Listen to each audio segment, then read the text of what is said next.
ವಿದ್ಯಾರ್ಥಿಗಳೇ, differential calculus ಈ ಒಂದು ಹೆಸರು ನೀವು ಕೇಳಿರ್ತೀರ ಫಸ್ಟ್ PUCಯಲ್ಲಿ.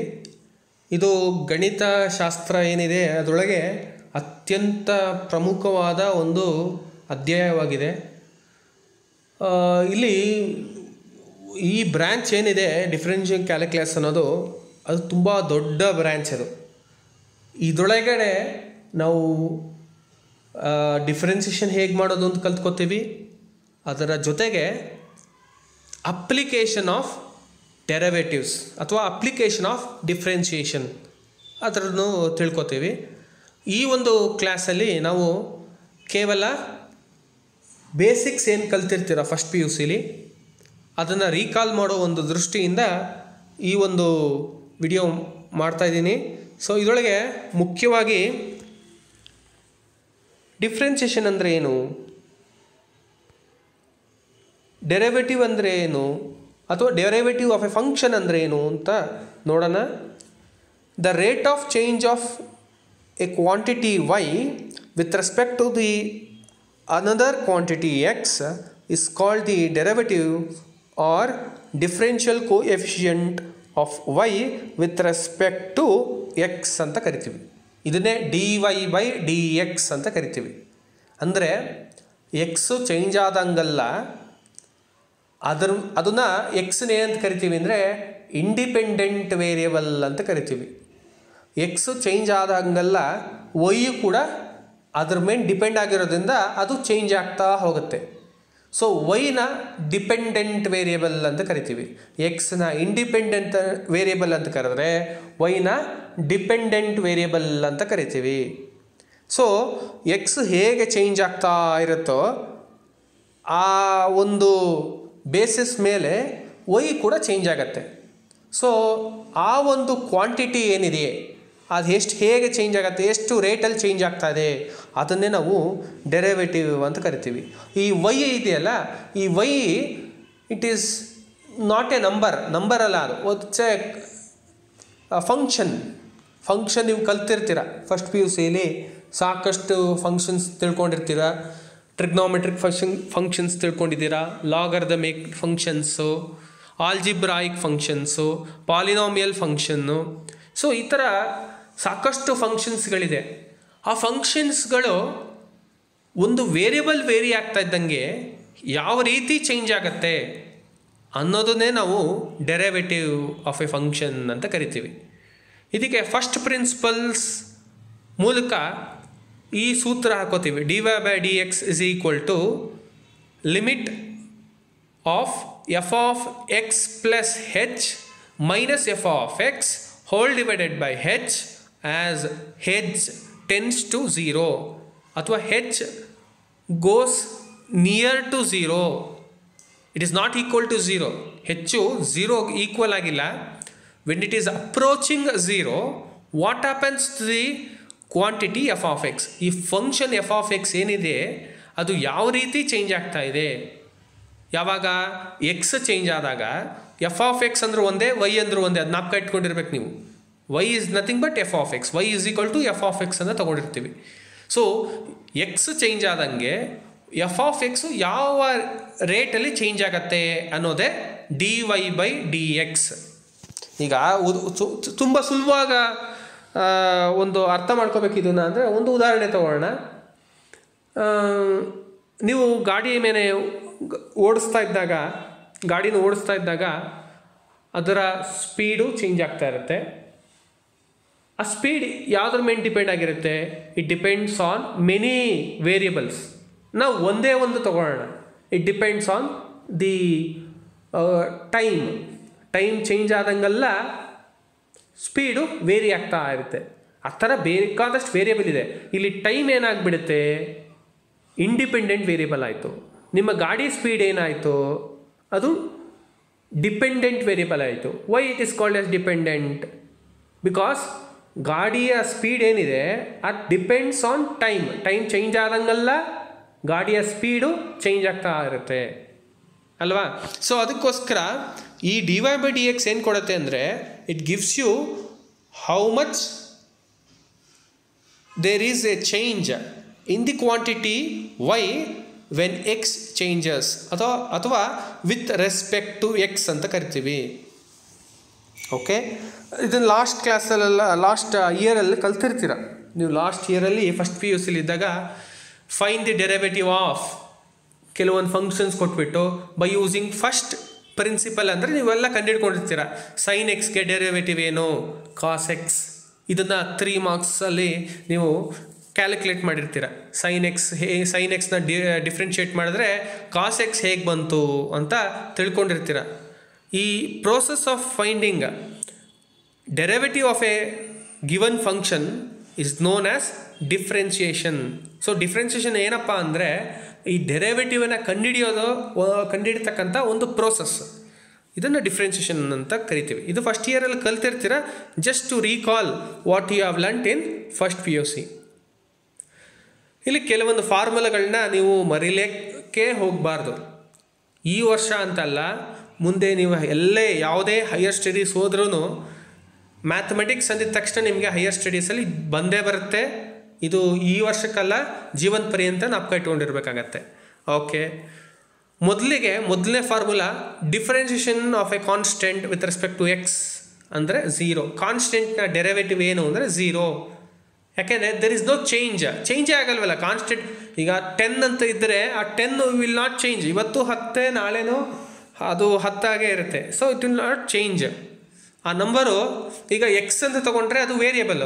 ಇವತ್ತು ಎಕ್ಸನ್ನ ನಾವು let X be equal to 9 ಅಂತ ತೊಗೋತೀವಿ. ನಾಳೆ let X be equal to 11 ಅಂತ ತೊಗೋತೀವಿ. ಅದು ಹಾಗಂತ ನಂಬರ್ನ ಚೇಂಜ್ ಮಾಡೋಕ್ಕಾಗತ್ತಾ? ನಂಬರು 10 ಅಂದರೆ 10 ಆಗೇ ಇರುತ್ತೆ. ಇವತ್ತು ಅದರ ಬೆಲೆ 10, ನಾಳೆನೂ ಅದರ ಬೆಲೆ 10 ಆಗಿರುತ್ತೆ. ಅದಕ್ಕೋಸ್ಕರ there is no change in such quantities. ಅದನ್ನು ನಾವು ಕಾನ್ಸ್ಟೆಂಟ್ ಅಂತ ಕರಿತೀವಿ.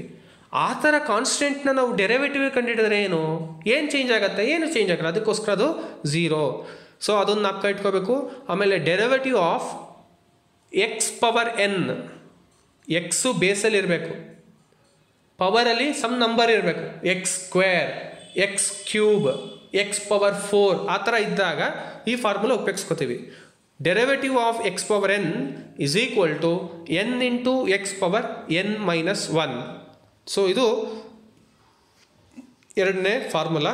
ಮೂರನೇದು derivative of A power X with respect to X is equal to A power X into log A. ಇದು ನಾಲ್ಕು ಇಟ್ಕೊಂಡಿರಬೇಕಾಗಿರ್ತಕ್ಕಂಥ ಇನ್ನೊಂದು formula. Next derivative of root X with respect to X is equal to 1/2 root of X. Derivative of log x with respect to x is equal to 1/x. ಅದೇ ರೀತಿ derivative of sin x is equal to cos x when you differentiate sin x with respect to x.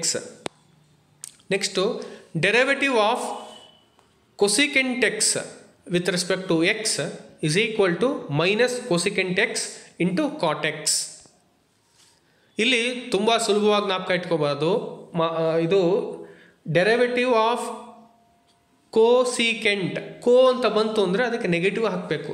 ಅದು ಜ್ಞಾಪಕ ಇಟ್ಕೊಂಡಿರ್ಬೋದು, ಸುಲಭವಾಗಿ ಜ್ಞಾಪಕ ಇಟ್ಕೊಂಡು ನೋಡಿ. Next derivative of cosine of X ಅಥವಾ cos of X ಅಂತ ಕರಿತೀವಿ. Cos X is equal to minus sine X. ಯಾಕೆ ಮೈನಸ್ ಬಂತು ಅಂದರೆ ಇಲ್ಲಿ ಕೋ ಇದೆ.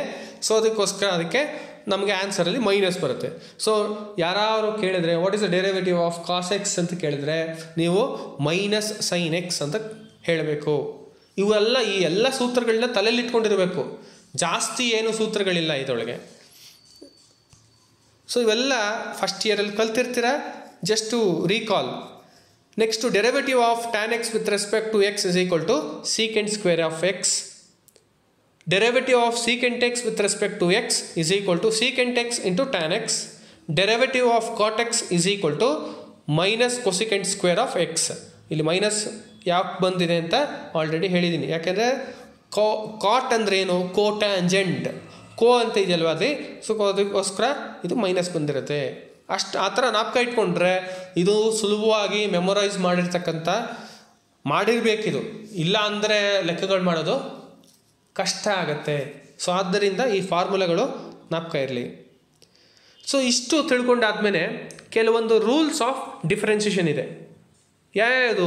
Some rule. ಸಮ್ ರೂಲ್ ಏನು ಹೇಳುತ್ತೆ ಅಂದರೆ, ಈಗ ಎರಡು ಫಂಕ್ಷನ್ ಇದೆ, ಒಂದು ಯು ಇನ್ನೊಂದು ವಿ.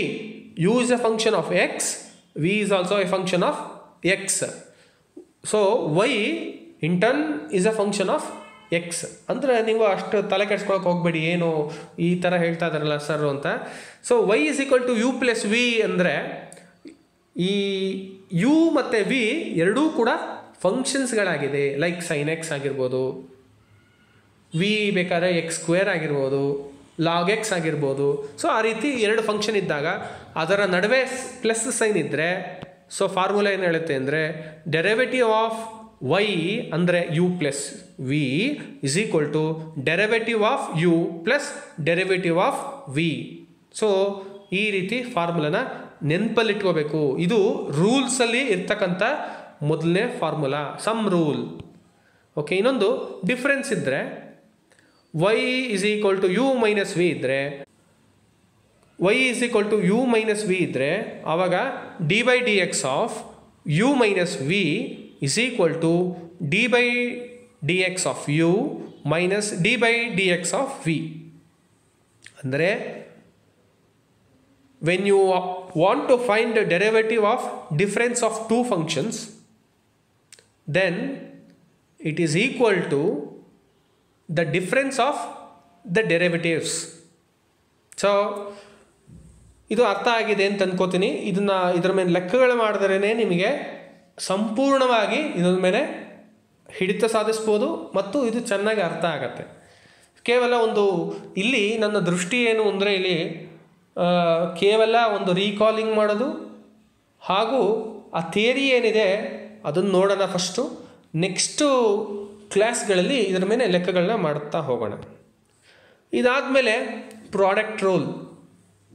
ಈ ಪ್ರಾಡಕ್ಟ್ ರೂಲಲ್ಲಿ ನೀವು ಹೆಸರೇ ಹೇಳ್ತಾ ಇದೆ, ಅದು ಎರಡು ಫಂಕ್ಷನ್ಸ್ ಇದೆ ಯು ಮತ್ತು ವಿ, ಅವೆರಡು ಪ್ರಾಡಕ್ಟ್ ಆಗಿದೆ, ಮಲ್ಟಿಪ್ಲಿಕೇಶನ್ ಇದೆ. ಸೊ ಲೈಕ್ ಎಕ್ಸ್ ಸ್ಕ್ವೇರ್ ಅನ್ನೋದು ಒಂದು ಫಂಕ್ಷನ್ ಆದರೆ ಇನ್ನೊಂದು ಫಂಕ್ಷನ್ ಸೈನ್ ಎಕ್ಸ್ ಆಗಿದ್ದರೆ ಅವಾಗ ಕೊಟ್ಟಿರ್ತಾರೆ Y is equal to X square into sine X, ಅಥವಾ ಇನ್ಯಾವುದೇ ಫಂಕ್ಷನ್ ಕೊಟ್ಟಿರ್ಬೋದು, ಉದಾಹರಣೆಗೆ ಹೇಳ್ತಾ ಇದ್ದೀನಿ ಅಷ್ಟೇ. ಸೊ ಈ ಥರ ಎರಡು ಫಂಕ್ಷನ್ ಇದ್ದಾಗ ಅದೆರಡರ ನಡುವೆ ಮಲ್ಟಿಪ್ಲಿಕೇಶನ್ ಸೈನ್ ಇದ್ದಾಗ, so then the derivative of you V is equal to U into derivative of V plus V into derivative of U. So ಇದು ಒಂದು ಫಾರ್ಮುಲಾ, ಪ್ರಾಡಕ್ಟ್ ರೂಲಲ್ಲಿ ಇರ್ತಕ್ಕಂಥ ಫಾರ್ಮುಲಾ. ಓಕೆ, ನೆಕ್ಸ್ಟ್ ಕಡೆಯದಾಗಿ ಕೋಶಂಟ್ ರೂಲ್. ಈ quotient rule ಏನು ಹೇಳುತ್ತೆ? Quotient rule ಯಾವಾಗ ಉಪಯೋಗಿಸ್ಕೋಬೇಕು? ಯಾವಾಗ ಅಂದರೆ ಡಿವಿಷನಲ್ಲಿದ್ದಾಗ, ಡಿವಿಷನ್ ಟೈಪಲ್ಲಿ ನಮಗೆ ಫಂಕ್ಷನ್ಸ್ಗಳು ಸಿಕ್ಕಿದಾಗ ಅದನ್ನು ಕೋಶಂಟ್ ಅಂತ ಕರ್ಕೋತೀವಿ. Y is equal to U by V ಈ ರೀತಿ ಇರ್ಬೋದು, X square divided by log X ಅಂತ ಎರಡು ಫಂಕ್ಷನು ಅದರ ನಡುವೆ ಡಿವಿಷನ್ ಇದ್ದರೆ ಸೊ ಈ ರೀತಿ ಫಾರ್ಮುಲಾ ಉಪಯೋಗಿಸ್ಕೋಬೇಕಾಗತ್ತೆ. D by D X of you V is equal to v d by D X of you minus u into d by D X of v whole divided by v square. ಇಲ್ಲಿ ನಾಪಕ ಇಟ್ಕೋಬೇಕು, ನ್ಯೂಮರೇಟ್ರ್ ಫಾರ್ಮುಲಾದಲ್ಲಿರ್ತಕ್ಕಂಥ ನ್ಯೂಮರೇಟ್ರಲ್ಲಿ minus ಬರುತ್ತೆ, ಡಿನಾಮಿನೇಟ್ರಲ್ಲಿ ಕೊಟ್ಟಿರ್ತಕ್ಕಂಥ ಫಂಕ್ಷನಿನ ಡಿನಾಮಿನೇಟರ್ನ square ಮಾಡಬೇಕು. So V square ಆಗಿರುತ್ತೆ.